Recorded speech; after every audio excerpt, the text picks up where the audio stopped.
मित्रांनो, सप्रेम नमस्कार. आपण पाहतात सन्मान न्यूज 14.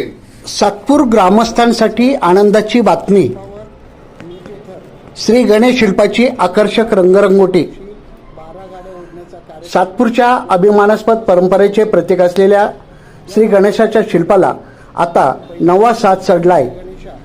सन्मानने प्रसिद्ध केलेल्या बातमीची नाशिक महानगरपालिकेने दखल घेतली असून या शिल्पाची आकर्षक आणि सुबक अशी रंगरंगोटी करण्यात आली आहे. सातपूर गावात हिंदू संस्कृतीतील महत्त्वाचा सण असलेल्या गुढीपाडव्याच्या दिवशी पारंपरिक यात्रा आणि 12 गाड्या ओढण्याचा ऐतिहासिक कार्यक्रम होतो.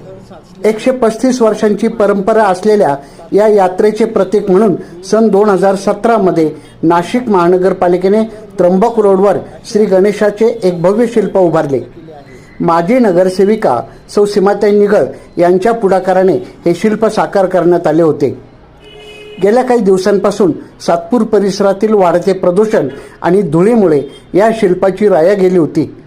शिल्पावर धुळीचे थर साचले होते. याकडे प्रशासनाचे लक्ष वेधण्यासाठी सन्मान टीमने गेल्या आठवड्यामध्ये सविस्तर वृत्त प्रसिद्ध केले होते.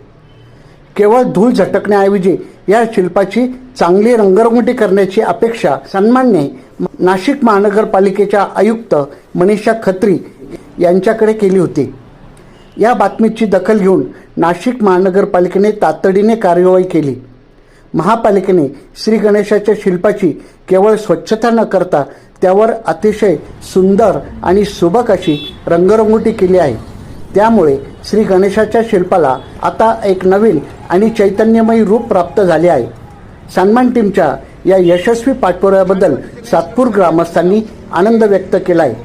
सातपूर जत्रोत्सव समितीचे आयोजक श्री राजाराम निगळ पाटील, श्री शांताराम निगळ पाटील, श्री प्रकाश निगळ पाटील, सातपूर जत्रोत्सव समितीचे अध्यक्ष श्री भारत घाटोळ पाटील, श्री गणेशाचे मानकरी मंगेश निगळ पाटील आणि कार्यकारिणीने सन्मान टीमचे अभिनंदन केले आहे.